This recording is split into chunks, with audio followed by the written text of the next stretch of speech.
Hello guys, this is Ashish Gupta, and in this section we'll be looking at the total probability theorem, and also we'll see some of the questions uh, based on probability.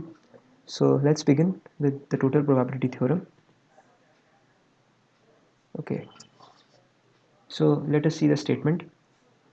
For two events A1 and A2 may not be mutually exclusive, probability of A1 union A2 equals to probability of A1 plus probability of A2 minus probability of A1 intersection A2. To understand this, we will bring a Venn diagram so that in the picture, so that it is easy for us to get the things. Okay, so probability, let us look at the proof now. Probability of A1 union A2 equals to probability of A1 union A1 complement intersection A2. This A1 complement intersection A2 will give this crescent part, and union of A1 will give us the whole A1 union A2.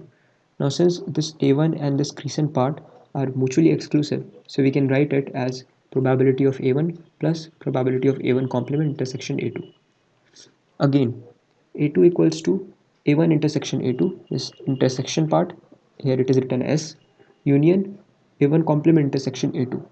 A1 complement intersection A2 will give us this crescent part.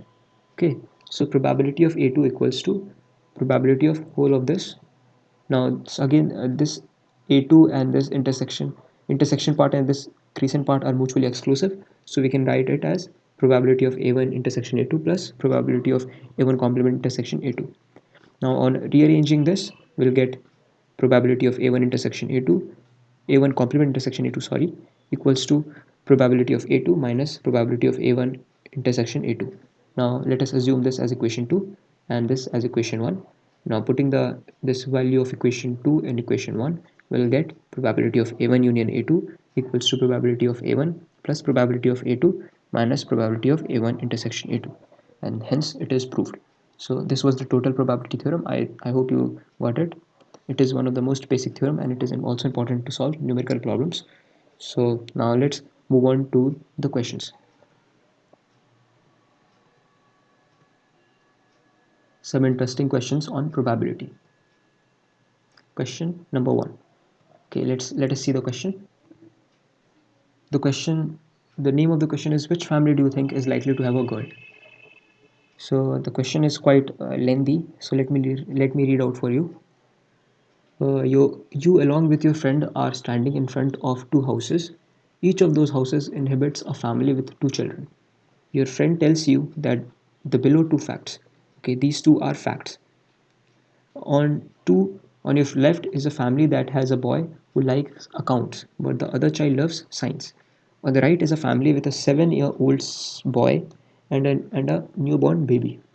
You ask him, does either of the family have a girl? To this he replies, I'm not quite sure, but you can guess that. If you are right, I'll give you $200. Okay, so the my friend will give me $200 if I guess the correct answer. So I must use my probability skills to get the answer. If you have skill, why not? Okay, so let us look at the answer now.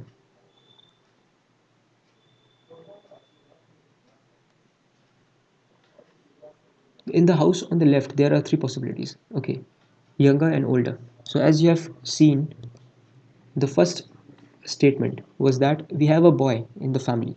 It is pre-declared that a boy is present. Okay, and what is the probability that will get a girl in left house? So a boy is there. A boy is there in each possibilities. Okay, and we have a girl. So we have a girl and a boy and a girl, and a boy and a boy. A boy is always present. So we have these three possibilities. Now in these three possibilities, we have in two cases we get girls. So the chances that we get a girl in left house is 2 by 3.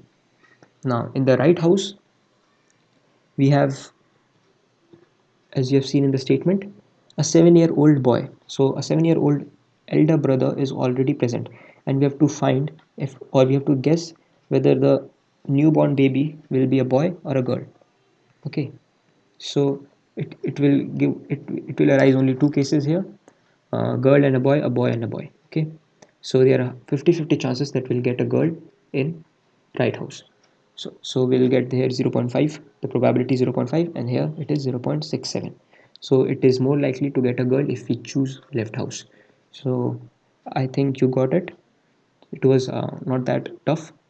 So if you didn't got, you can pause the video and read the script, answer script. So now let's move on to the next question.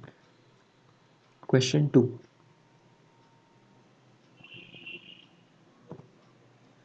Okay, this one is a bit tricky one. The famous Monty Hall problem. So you must pay attention to this question. It is very interesting and also a bit trickier to understand compared to the previous one. You are on a game show and you are giving the choice of three doors. You are given a choice of three doors. Behind one door is a car, behind the other goats. Okay, you pick a door, say door number 1, and the host who knows what's behind the doors open another door and say number 3, which has a goat.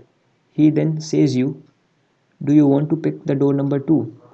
Is it your advantage to switch to your choice? To switch your choice? With you switch or stay with your door.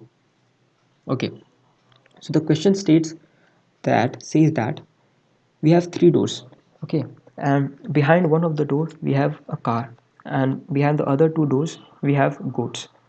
And we choose a door at first. Okay. And once we choose a door, the host of the show will choose a door, and note that in mind. He will always choose a door which has a goat behind it. Okay, so and after choosing that door, he will ask you if you want to stay with your first door or you want to switch to the other door.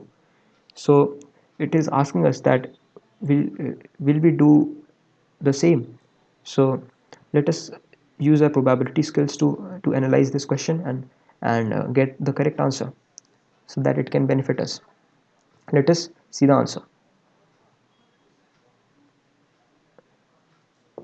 Assume that you always start by picking door 1 and the host then always shows you some other door which does not contain the car. Okay, yeah, it is given the question that the host will always choose that door that does not have a car. It is quite clear that if he chooses the door that has car, then the game will be finished itself. So we don't need to, we don't have any choice left to choose or switch between the doors. Okay, so we have three cases now.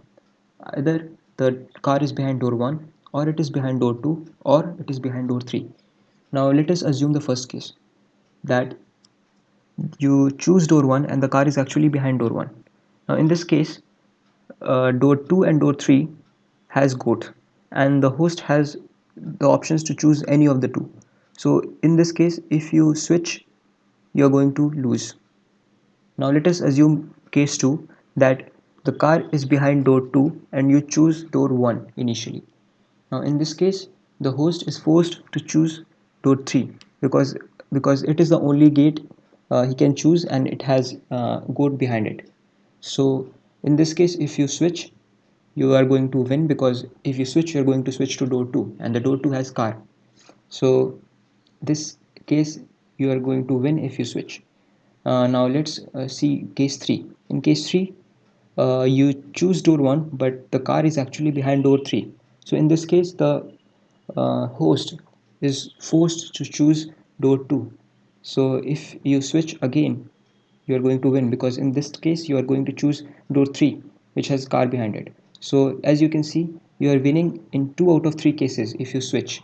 So it is likely that you are going to win if you switch after deciding your first door. I hope you get it. It was a bit tricky to understand, but you can also try to read the script, answer script, and pause the video and try it out yourself. Thank you.